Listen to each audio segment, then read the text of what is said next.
Good morning, good afternoon, good something. Who knows? It's the internet. But today in the Payne Card Market Report, we've got some heaters. Kind of, sort of, maybe. We're gonna find out. It's more of an experiment, more something to figure out, more just a question of what is eBay and how does it work? We have a Giannis card that is trading at 99 cents, a Manchester City player of the season who's trading at 60 cents, a German international who's priced at 71 cents, and a Pokemon with zero athletic accolades or anything particularly of note in any athletic category who is trading at a whopping 89 cents, I believe. A combined opening price of $4.08. With all this help from eBay's suggested pricing, can we affordably and effectively create traffic and business to the eBay store? There's only one way to find out, and we're about to do it. But will anything happen? 25 decades later. My eBay store is brand new, which means I currently have two things in abundance. Inventory. So much inventory. So much inventory, I have no clue what to do with. But I also have confidence, completely unsupported by any data. Which led me to a new experiment. I'm gonna try pricing my cards extremely low. So low. Below the floor low. Below $1 low. The technical term is a loss leader. The practical term is that I need two people to want the card so that they both bid and the price goes up. But maybe we should start talking about the cards in question. So today we're reviewing the athletes, the numbers, and the questionable economic decisions behind my sub-dollar portfolio. This two-time MVP card has an opening bid of 99 cents. During the 2025-2026 season, Giannis Antetokounmpo averaged 27.6 points, 9.8 rebounds, and 5.4 assists per game, but it was only 36 games because he was injured. 79% of his shots came from inside the paint, helping him produce a career-high 65.8% true shooting percentage according to WNBA.com and StatMuse. Defenses had an idea of where he was going with the ball, but that didn't really seem to help them. The card is a 2024-2025 Select Lodestar Silver Prism from the Milwaukee chapter of his career. One of basketball's most efficient superstars is now paired with eBay's probably worst pricing strategy. From a defender who specializes in attacking the basket, we move on to a player and a defender whose greatest ability last season was availability.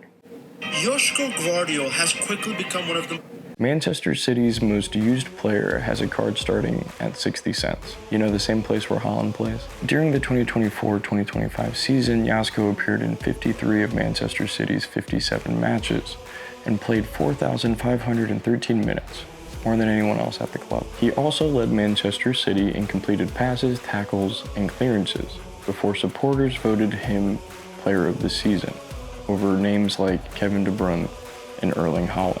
In other words, he was versatile, productive, and available. Things that my eBay store also need. This is his Croatia card from Panini's Road to the FIFA World Cup set. Opening bid is still 60 cents. Manchester City trusted Gvardiol with 4,513 minutes. I'm asking the wonderful shoppers of eBay to trust him for one bid. One organization appears to have the more mature valuation model. Gvardiol's job is preventing opportunities, while John Arias has spent many years creating them. This 89-cent card belongs to a player who helped create 42 goals without taking the final shot. John Arias assisted in 17 goals in 2022, another 17 in 2023, and 8 more in 2024 for Fluminense. That is 42 assists across 3 seasons, which helped the club gain 6 more trophies. This is his Colombia card from Panini's Road to the FIFA World Cup set. Opening bid is 89 cents. Arias has already demonstrated a reliable ability to create opportunities for other people. His newest assignment is creating one eBay conversion. Based on his resume, he may be the most qualified person involved. The market then created its most confusing evaluation. Economists might call it irrational. Pokemon collectors would call it a normal Tuesday, Friday, Saturday, Sunday, Monday, every day. My eBay store currently values a Pokemon card 18 cents more than a German international. Robert Andrich has made 19 appearances for the German national team. Out of those appearances, 12 of them were wins, 5 of them were draws, and 2 were losses. He also won the Bundesliga and the German Cup with Bayer, starts with an L, don't know how to say it fully. His card starts at 71 cents.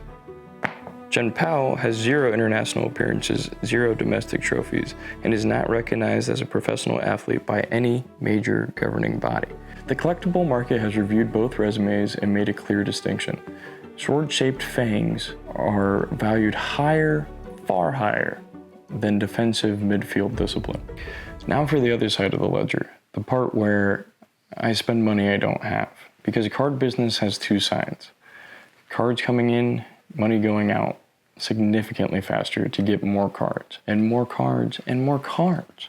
Because what's better than having more cards? So this is a new segment called This Week in Cardboard. This is where we review what I bought, what I paid for it, and why I try to justify it was a good decision.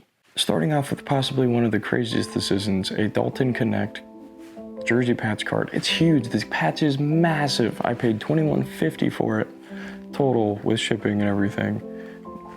Could be disastrous. He averaged 4.2 points per game. I still might like the purchase though. This is a 2024 Panini Immaculate Dalton Knecht jersey number jumbo rookie patch. It is also numbered to 50. Probably because how many people want it's massive, but it's awesome, but it's also not game worn. Knecht averaged 4.2 points and 10.2 average minutes per game. All the while, he was shooting 45.5% from the field. Unfortunately for me, that is not a breakout season. It's a pretty limited role. But a positive for Dalton Knecht is we can see what he's capable of. He's done it. It's going to be interesting. Hopefully he can try to do it again, whether it's with the Lakers or another team. Scored 37 points and 9 3-pointers, tying the single game rookie record. A feat I've also accomplished, honestly, multiple times, in NBA 2K26. I bought it because it combines a Lakers rookie, a card number to 50, and a patch large enough to require its own zoning permit. The risk is straightforward. Attractive patches do not generate playing time. Now, this enters the portfolio under excellent presentation, unresolved basketball situation, but I still have some hope. The Knecht card is a bet on presentation and future opportunity, while this card costs significantly less and comes with way more historical baggage. This is a 1991 Skybox Michael vs. Magic, card numbered to 333. It looks back at the 1991 NBA Finals, Michael Jordan's first championship and what ended up being Magic Johnson's championship farewell. The end of Showtime and the start of a dynasty at the same time. The Chicago Bulls and Michael Jordan went on to win 5 more titles in the next 7 years. The craziest part is that nobody knew it was a farewell. 5 months later, in November, Magic Johnson announced his HIV diagnosis and that he would walk away from the game. Raw copies are still only worth a few dollars despite the card being around for more than 35 years. That is because while the moment is extremely special, the card is not. Even more special is that Michael Jordan won Finals MVP after averaging more than 31 points per game, becoming the 4th player to win both the title and the scoring title in the same year. For $3.42, the condition becomes the entire wager of this card. Whether the corners are bent, there's something nasty on the surface, anything could happen, but I think this is a pretty good copy. So we'll have to maybe send it in for grading and see what happens. Overall, it is historically significant and financially humble. Maybe the most sports card investor statement ever said. This third card cost $3 and was $1.99 to ship. Pretty good logistics. This is a 2024 Panini Prestige Jim Harbaugh Gold Extra Points numbered to 75. Ooh, it's even shiny. Harbaugh finished his 14-year NFL playing career with 26,288 passing yards and 129 touchdowns. He later coached Michigan to a perfect 15-0 season and the 2023 National Championship, before returning to the Chargers and leading them to the playoffs in each of his first 2 seasons. This card is officially listed as a Chargers card, although the photograph reaches back to his playing days in Chicago because apparently one franchise was not enough context. I bought it because it's visually distinctive, numbered to 75, and has a really crazy story of a player and coach for the same team. The big risk is that coach cards remain a niche market, even when the coach has spent 4 decades making himself extremely difficult to ignore. For now, this enters the portfolio under a low supply, large resume, selective audience. So far, this week's purchases cost $31.91 delivered. And we have 3 different variations. We have one that has future and upside, and it's just massive, which is cool. One with huge historical significance, and just overall very interesting card as well. And then one that is just the ultimate player and coach combo wombo.